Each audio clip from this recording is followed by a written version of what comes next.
How y'all doing? I just noticed I did not the video I posted it. The video I recorded a couple days ago did not post. I don't know why. So I'm posting it in now. But this is gonna be the fifth video about mental awareness. Now let's get on into it. I'm gonna with my headphones today because I think it should sound better and clear. But let's get this started. And I like the shirt, like a morning sweater. I think I like it. It's comfortable. But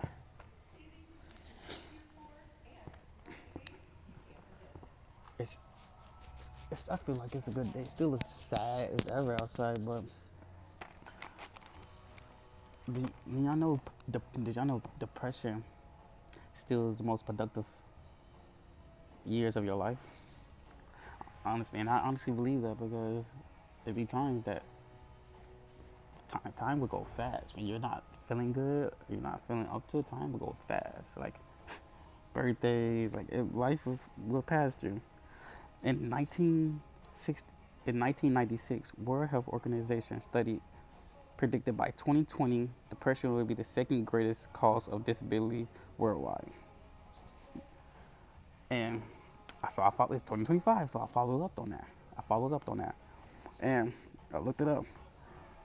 They said second, mental health is number one.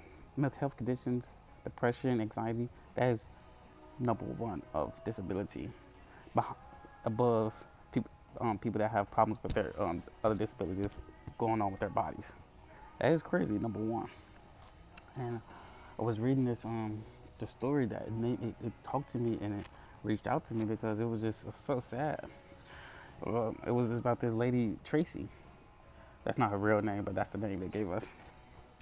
Tracy, a 49-year-old chef, a single mother of three, saw her mother die in a car crash when she was just a child. So that's already like traumatizes yourself. You seen your mom die in a car crash. You was in a car crash and you seen your mom die. That's already trauma, and especially going through it at that as a kid and not being properly taken care of or like help in that situation. So she probably just went along about her life. Or after that, like it was just like it's just a normal thing that just she just grew up without her mother, and that probably affected her a lot. And she said she tried drowning her sorrows in alcohol, and that's never a good thing. That's never a good thing to drown your sorrows in alcohol. And I'm a victim to it. I'm for sure a victim to it. And I'm pretty sure a lot of people are a victim to it. But that's definitely not the way it goes sometimes. You probably just don't know how to deal with those things without alcohol. And you could just need to seek out the help for that. She says just dragging herself out of the bed was an effort. So I can just imagine that. It's not like oh I can't just imagine that. But especially having kids, you having three kids, and you're a single mother. So just getting out of you just have to get out of bed. You always have to get out of bed. So just all that effort just to get out of bed. It's just you just don't want to get out of bed. You can't just not get out of bed because you have kids. You have people to provide for. She said, but my doctors just kept telling me it's PMS. That she was hysterical and that I was stressed because she was a single mother, which I don't deny that she was stressed because a single who wouldn't be stressed raising three kids, but the fact that they just took it as, oh yeah, you're going through PMS. I barely know what PMS is, but like the fact that they didn't took that woman suffering seriously. It's just PMS, and you just stressed because you're a single mother. It breaks my heart that she tried to seek help and she wasn't getting it, or just told something else. If that makes sense.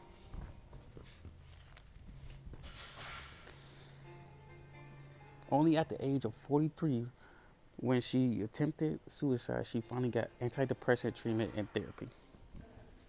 So that is just so like messed up in itself. It took her willing to take attempting suicide for them to finally help her. And it's so sad. So what if she actually did commit suicide and she wasn't around anymore. So that's three kids without their mother again. Now they're gonna suffer too. It's gonna be a whole cycle. They're gonna suffer too because their mom killed herself and she could have just got the help she needed. So we have to get so down bad for people to help us, and it's so sad that it goes to that point.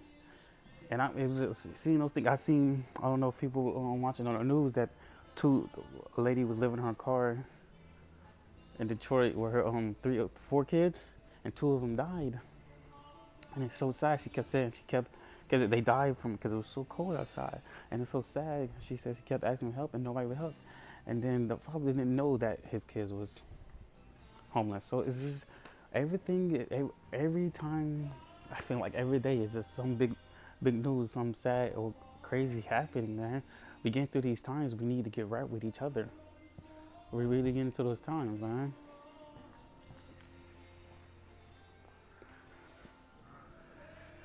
That we really need to gather around each other and really be there for each other because no one else is gonna. You see, they won't help y'all till the last minute. They won't help y'all till something dramatic happen to you. So we need to stand with each other and help each other during these tough times.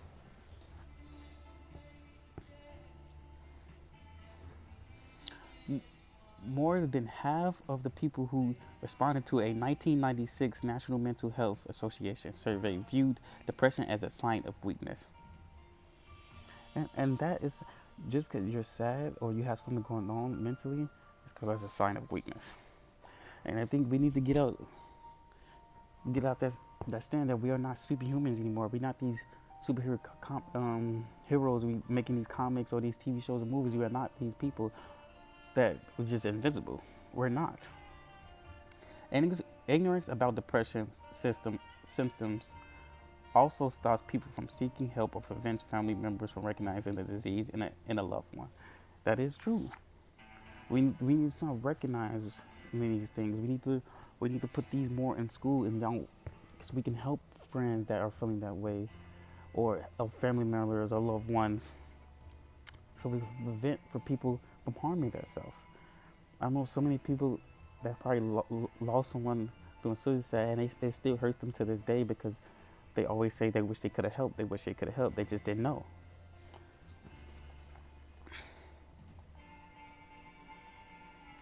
And it's sad that people didn't know these things because they could have did something to help. But I'm gonna read a page from my book as always promised every single time. Oh, actually, let me read one of the brutal. This is the fifth video. This is the fifth brutal facts of life. This one was a hard one, but I'm getting this from another YouTuber called Ed Lamonte. He has 27, so we going through these together.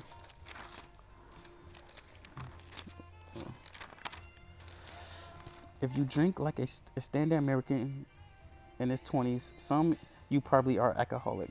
The only reason you don't think that is because you got the wrong idea of what an alcoholic is. If you look up what an alcoholic is, you will realize you're just a functional alcoholic. And I'm not strongly believing in that. Sometimes I needed to help me go through the day. It wasn't just the fact I needed to help me go through the day. I needed to put on a face. So I need to put on that smiley, and I'm okay, laughing, joking, so I can hide. I was using to hide the things that was inside. Like I was sad. I was trying to hide it from people. If that makes sense, not the other way around. But that is the fifth brutal facts of the day. And if you're dealing, I don't know what I was going with that, but we gonna read a page out of the book. Sorry, y'all. I'm still getting used to this YouTube stuff, but we gonna get better, man. It's always, every day is always gonna be a new day. So which were we? Which were? I didn't read that much. So 1, 2, 3.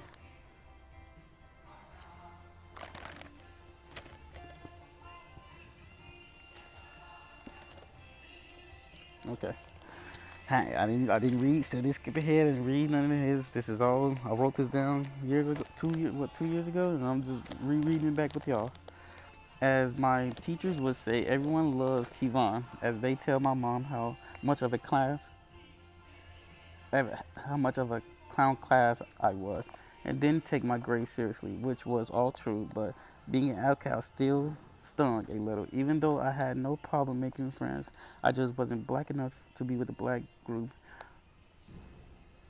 whatever that means, and not actually white to be in the white group, care.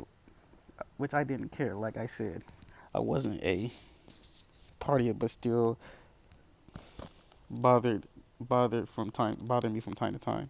So upon my new discovery on the world after high school and feeling like an outcast growing up, hate, anger, and pain, bitterness, and resentment grew in my heart. I thought if the world was evil was if the world was about evil and lies, I'm going to be the same. I didn't care no more. I gave up on my dreams, gave up on happiness, so I just worked and got high and then worked towards nothing. My mom wanted to know what I'm going to do with my life. I always came up with some imaginary plan or excuse. I was lost. I couldn't shake how I felt, and I had no motivation. When I became 19, it was sick of arguing with my mother about what I was going to do with my life. I'm gonna pause it right there. This page. I'm gonna pause it right there. There's so much going on in this one for sure.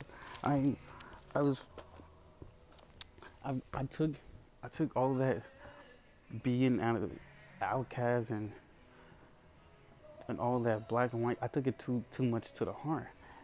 Now I can, I like that I can talk to anybody, and people feel comfortable talking to me, and it was never a bad thing. It was never the bad thing that I wasn't put in a specific category. I was always put in different, and that's a good thing. It's a good thing to have different outlooks and ideas about culture and life and stuff. What else? And I did. That did grow all inside me. All that anger, pain, and bitterness. I gave up on my dreams of being a comedian, and I wanted to gave up on everything. I was just angry and mad because the world was. That's not the way to go about it. I was fighting fire with fire. The world was mean to me and evil to me. I was gonna be mean and evil back, no matter what. And that, even though that wasn't in my heart, being evil and mean was nowhere near in my heart. I needed, but I just thought if the world's gonna be like that, I'm just gonna be like that. Simple as that. And but the only thing that changed that was so many good people in my life that helped shape my heart to be better and good that I couldn't even keep that in my heart of evil and being mean and stuff.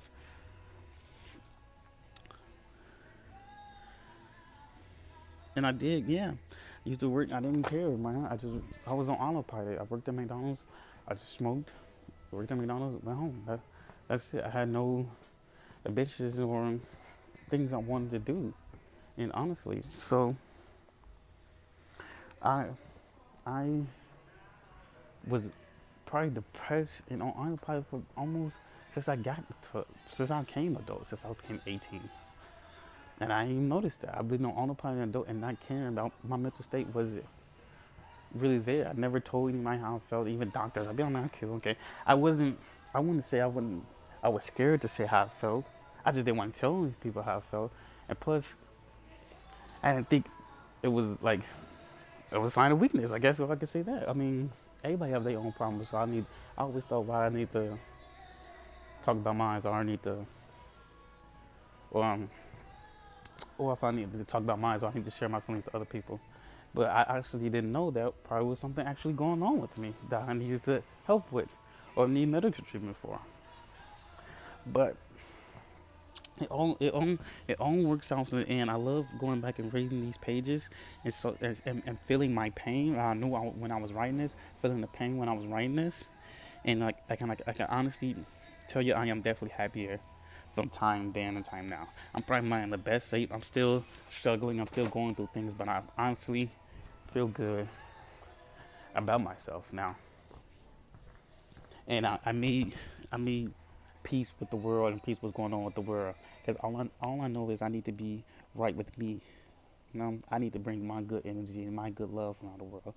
You know, not much evil or meanness can stop my smile or my my laugh and my laughter, man. Like you can, I actually believe it kills people with kindness. I actually do believe that. But let's see. Let's get to we have the verse of the day. Let's get to this is kind of tough one, but I'm gonna let y'all interpret it however way y'all like it. Verse of the day. And he hath said unto me, my grace is sufficient for thee, for my power is made perfect in weakness. Most gladly, therefore, will I rather glory in my weakness, that the power of Christ may rest upon me. 2 Corinthians verse chapter 12, verse 9. And y'all can take it, when you take that however you want it. I'm not gonna get too much into it, but you should go back to Corinthians and go read that for sure. And before I go, I want to know. I want you to tell people everything's gonna be okay. These tough times is definitely becoming tough for everybody. I could just see it. You could just see the drain and energy and public and people walking. You could just sense it. You could sense the depression, the sadness, the struggling. But as people, we need to come together at time. We always say we need to come together. Look at this big old gap in my teeth. People always say we need to come together as people, and we've been saying that for years. These studies, the stuff I'm reading and the studies I'm finding, that's from always says 1990 something, 1990 something. We get about 20 some years since then, and we're still not getting better, helping each other with mental health and stuff. And it makes me sad because people are really sad and really killing themselves for how much they're struggling mentally. That's affecting it. It has been affecting all their life. It took that 49-year-old woman, single mother, when she was 43. She was going to attempt murder for something that she could be treated for and get therapy for, because they just wrote off as PMS and she was just stressed. If y'all one of those people that doctors not listening to, man, y'all better shake them doctors and make them listen to you, man. Or go to another doctor. Keep talking to people until someone help you, because you know what's going on with you. Everybody knows you know what you're struggling with. You know what's hard for you to put down. You know what's going on with your life. Only know you. You only know you your best. You only know you your best. I guess. But you need to know that life is going to get better.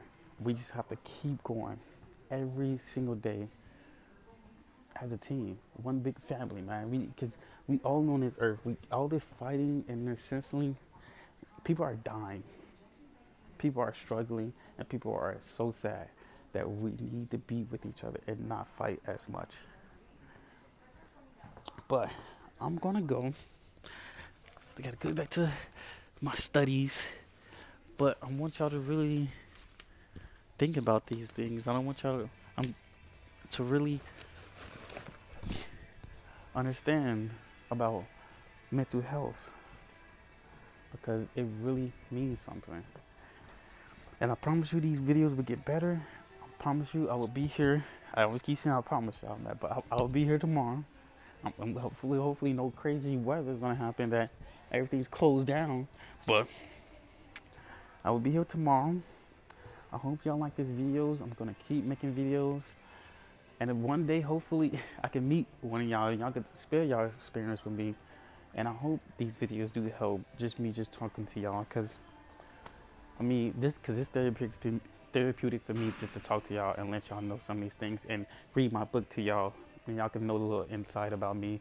And y'all got that book, because I don't want to sugarcoat anything. Y'all got that book, y'all hear the struggle. It's going to get more crazy in the book, more personal in that book. But I'm gonna explain and break it down how much as I can for y'all, how much I was feeling when I was writing that book. But that's all I have for y'all. I hope y'all keep looking up, and I hope y'all keep on pushing to whatever makes you happy inside and up here. I'm gonna go now. Keep on Out. I like the sweater though.